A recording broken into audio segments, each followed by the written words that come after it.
बिस्मिल्लाहिर्रहमानिर्रहीम। अल्लाहुम्मा सल्ली अला मुहम्मद व आले मुहम्मद। हिंदुस्तान की तकसीम ने बेशुमार इंसानी अलमियों को जन्म दिया, जिनमें बूटा सिंह की दर्दनाक दास्तान भी नाकाबिले फरामोश है। बूटा सिंह ने एक मुसलमान लड़की ज़ैनब को फसादियों से 1500 रुपए देकर न सिर्फ उसकी जान बचाई, बल्कि उसके साथ शादी करके उसे इज्जत और पनाह भी दी।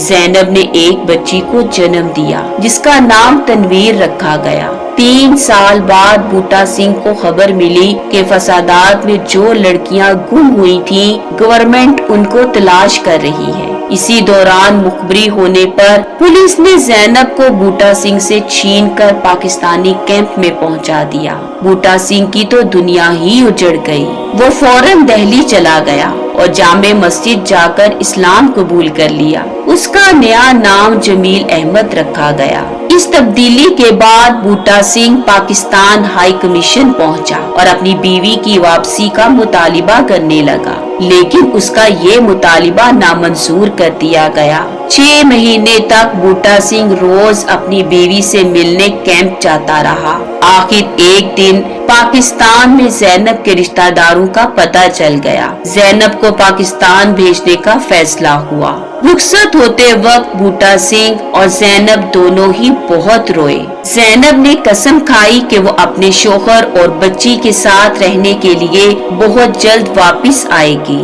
बूटा सिंह ने एक मुसलमान की हैसियत से पाकिस्तान हिजरत करने की इजाजत मांगी। उसकी दरख्वास्त नामंजूर कर दी गई तो गैर कानूनी तौर पर पाकिस्तान में दाखिल हो गया। तनवीर, जिसका नया नाम सुल्ताना रखा गया था, को लाहौर में छोड़कर वो ज़ैनब के गांव रवाना हुआ। वहां पहुंचकर बूटा सिंह के दिल को इंतहाई शदीद सदमा पहुंचा, क्योंकि लाहौर पहुंचते ही ज़ैनब की शादी कर दी गई थी। वो रोता पीटता रह गया, मेरी बीवी मुझे वापस कर दो, मैं उसके बगैर जिंदा नहीं रह सकता। ज़ैनब के भाइयों और रिश्तेदारों ने मिलकर बूटा सिंह को बुरी तरह मारा और पुलिस के हवाले कर दिया। उसे अदालत में पेश किया गया, जहां बूटा सिंह ने गिड़गिड़ा कर कहा वो मुसलमान है, लिहाजा उसकी बीवी उसे वापस कर दी जाए। अगर उसे एक बार बीवी से मिलने का मौका दिया जाए तो वो खुद पूछकर तसल्ली कर लेगा कि ज़ैनब मेरे साथ हिंदुस्तान जाना चाहती है या पाकिस्तान में रहना चाहती है। उसकी रिक्कत आमेज इल्तिजा से मुतासिर होकर अदालत ने उसकी दरख्वास्त मंजूर कर ली और ज़ैनब को अदालत में हाजिर करने का हुक्म दे दिया। अखबारों के जरिए इस मामले की खबर फैल चुकी थी और जब मुआयना तारीख पर ज़ैनब अदालत में लाई गई तो वो बुरी तरह सहमी हुई थी। उसे अपने बहुत से रिश्तेदारों के हजूम के बीच अदालत के सामने हाजिर होना पड़ा। जज ने बूटा सिंह की तरफ इशारा किया, क्या तुम इसे जानती हो? ज़ैनब ने कांपती हुई आवाज में जवाब दिया, हाँ, ये मेरा पहला शौहर बूटा सिंह है। अदालत ने ज़ैनब से पूछा कि तुम अपने लोगों के साथ रहना चाहती हो या बूटा सिंह के साथ हिंदुस्तान जाना चाहती हो? अदालत में ज़ैनब का जवाब सुनने के लिए सन्नाटा छा गया। जिस तरह बूटा सिंह और उसकी बच्ची की निगाहें ज़ैनब पर जमी हुई थी, उसी तरह उसके दूसरे शौहर और रिश्तेदार भी उसको घूर रहे थे। ज़ैनब ने एक बार सर उठाकर बूटा सिंह की तरफ देखा, फिर जवाब दिया, मैं बूटा सिंह के साथ नहीं जाऊंगी।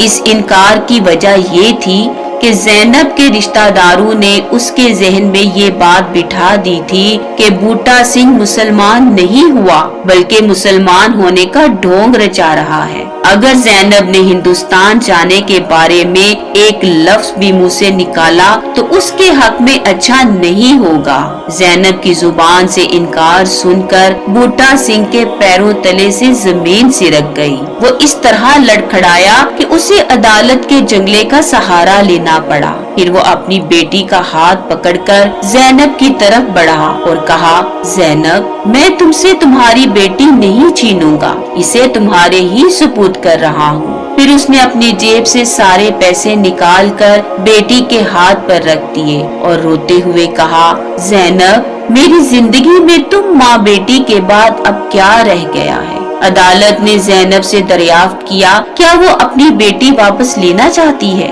زینب کے بھائیوں نے زینب کو پھر گھور کر دیکھا اور انکار کرنے کا اشارہ کیا۔ زینب بیچاری ڈر گئی، اس کا سارا وجود سسکیوں میں ڈوبا جا رہا تھا۔ اس نے بھرائی ہوئی آواز میں کہا، نہیں۔ زینب کے دوسرے انکار پر بوٹا سنگھ کی آنکھوں سے اشکوں کی دھار بہہ نکلی۔ چند لمحوں تک وہ اپنی بیوی کو دیکھتا رہا، پھر اس نے اپنی بچی کو گود میں اٹھا لیا اور بغیر کچھ کہے، بغیر کسی کی طرف دیکھے وہ عدالت سے نکل گیا۔ بوٹا سنگھ کا دل ہمیشہ کے لیے ٹوٹ چکا تھا۔ وہ رات اس نے داتا گنج بخش کی درگاہ میں رونے اور دعائیں مانگنے میں گزار دی۔ اگلے دن اس نے بیٹی کو نئے کپڑے اور جوتے خرید کر اسے پہنائے اور ریلوے اسٹیشن کی طرف چل پڑا۔ پلیٹ فارم کی طرف بڑھتی ہوئی گاڑی کی سیٹی دور سے سنائی دی۔ بوٹا سنگھ نے بے حد پیار سے بیٹی کو اٹھایا اور چوم لیا۔ اسے گود میں بھر کر بوٹا سنگھ پلیٹ فارم کے کنارے کھڑا ہو گیا۔ باپ کے بادل اڑاتا ہوا انجن جھپٹا چلا آ رہا تھا۔ بچی نے محسوس کیا کہ بوٹا سنگھ کی گرفت اس پر بہت زیادہ مضبوط ہو گئی ہے۔ بوٹا سنگھ نے بچی کے ساتھ اچانک انجن کے سامنے چھلانگ لگا دی، لیکن بچی سامنے کی طرف گر گئی۔ اس نے انجن کی سیٹی اور اس کا بھیانک شور سنا، جس میں اس کی اپنی چیخیں بھی شامل تھیں۔ اگلے ہی لمحے وہ انجن کے نیچے پڑی تھی۔ بوٹا سنگھ فوراً مر گیا۔ بچی کے بدن پر ایک خراش تک نہیں آئی۔ اس کی خون سے لت پت لاش سے پولیس کو وہ الوداعی خط ملا جو اس نے اپنی بیوی کے نام لکھا تھا، جس نے اسے ٹھکرا دیا تھا۔ میری پیاری زینب، تم نے ہجوم کی آواز سنی، لیکن ایسی آواز کبھی سچی نہیں ہوتی۔ اب میری آخری خواہش یہ ہے کہ میں تمہارے ساتھ رہوں۔ مجھے تم اپنے ہی گاؤں کے قبرستان میں دفن کرنا۔ کبھی کبھی آ کر میری قبر پر پھول چڑھا دیا کرنا۔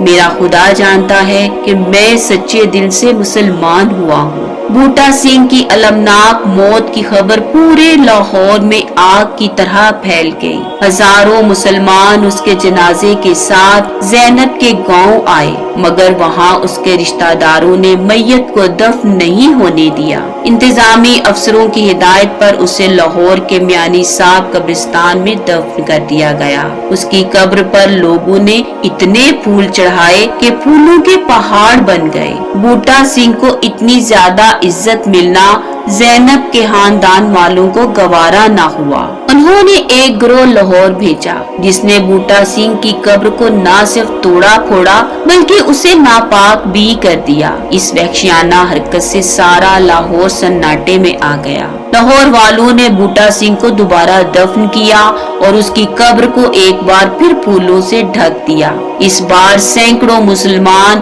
اس کی قبر کی حفاظت کے لیے تعینات ہو گئے۔ اللہ کریم بوٹا سنگھ، بلکہ یوں کہیے کہ جمیل احمد کی مغفرت فرمائے۔ اللہم صلی علی محمد و آل محمد۔